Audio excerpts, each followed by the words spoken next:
ప్రయోజనకరమైన వాడు దేవుని దగ్గరకు వచ్చి నిష్ప్రయోజనంగా మారడు. నిష్ప్రయోజకుడు ప్రయోజనకరుడుగా మారుతాడు. గుర్తుపెట్టుకోవాలి. మీలో చాలామంది పిచ్చి మాటలు, దయ్యపు మాటలు విని వారి మాటలకు చెవి యొగ్గి కృంగిపోవద్దు. మీరు యేసు ప్రభువుని నమ్ముకొని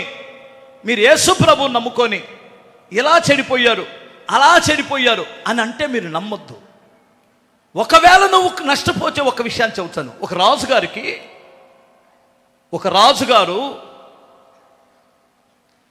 2 పక్షిరాజులను సాక్కున్నాడట.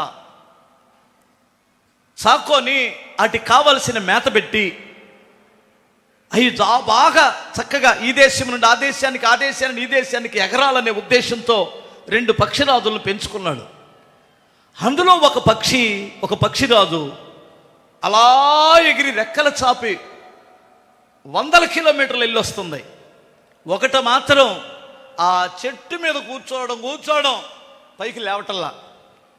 అరే, దీన్ని ఎవడైనా లేచి రెక్కలు చాపి ఎగిరేటట్లు చెయ్యండి అంటే మంత్రులు వచ్చారు, అక్కడున్న జ్యోతిష్యులు వచ్చారు, పెద్దవారు, నిపుణులు, గొప్ప గొప్ప మేధావులు అందరూ వచ్చారు. కానీ ఆ చెట్టు మీద నుంచి లేపి ఇలా పొడిస్తే ఇలా వెళ్ళి మళ్ళీ అక్కడే వాళ్తుంది. ఎవడల్లగాటం లేదు. ఆ రాజుగారు తలబట్టుకొని, ఒరే, ఇది పైకి ఎగరాలని నేను కోరుకుంటున్నాను, ఇదేమో కదలటం లేదు, అక్కడే కూర్చొని చస్తుంది. దీన్ని ఎవడైనా ఆ 2వ పక్షిలాగా దీన్ని అలా రెక్కలు చాపి ఎగరగలిగితేటట్లు చేస్తే ఆడికి మంచి బహుమానం ఇస్తానని ప్రకటించాడు. ఎవరల్లగాటల్లా. చివరకు ఒక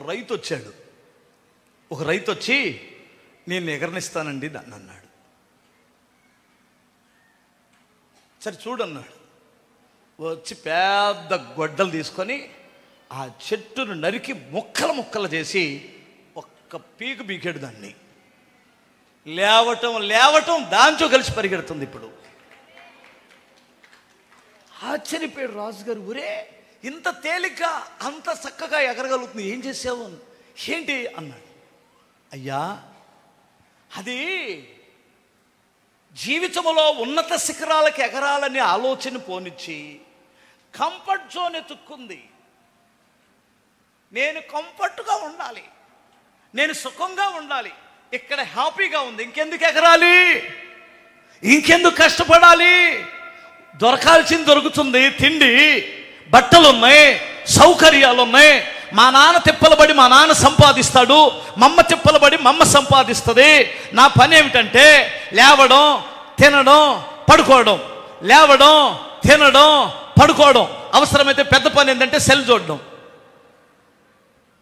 రూపాయి దాని ద్వారా సంపాదన లేదు. దున్నపోతు తిన్నట్టు తిని ఈడు నిష్ప్రయోజకుడిగా మారాడు. కాబట్టి ఈయన్ని ప్రయోజకుడిగా మార్చాలంటే ఆడి కంఫర్ట్గా ఉన్న ఆ కంఫర్ట్ జోన్ను తీసివేయాలి. అప్పుడు ఎగురుతాడు పైకి. స్తోత్రం చెప్పాలి. ఎంతమందికి అర్థమైంది? హల్లెలూయా. మనం మామూలుగా ప్రార్థన చేసుకోం.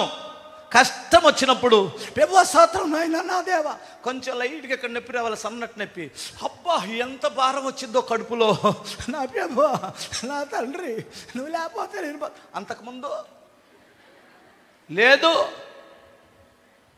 ఒకవేళ నీకు శ్రమ వస్తే నువ్వు ఎగిరే సామర్థ్యం ఉండి, వయసు ఉండి, బలముండి అలా ఉంటున్నావని, క్రీస్తు కొరకు ఏమీ చేయటం లేదని, సమాజం కొరకు ఉపయోగపడట్లేదని నిన్ను ఎగిరించడానికి దేవుడు ఒకవేళ నీకున్న ఆధారాలు తొలగించవచ్చు. కానీ దేవుడు ఎట్టి పరిస్థితుల్లో నీ పట్ల ఉన్న ఉద్దేశాలు వేరు. అర్థమవుతుందా? హల్లెలూయా చెప్పగలవా? చెట్టు నరకమంటారా, ఎగరతారా? రే బాబు, చెట్టు నరకమంటారా, ఎగురుతారా? ఎగరండి, క్రీస్తు కొరకు బ్రతకండి, ఉన్నత శిఖరాలలో ఎగరండి. దేవుడు మిమ్మల్ని ఆశీర్వదిస్తాడు. అప్పుడు నువ్వు ప్రయోజనకరమైన వ్యక్తిగా మారుతావు. హల్లెలూయా.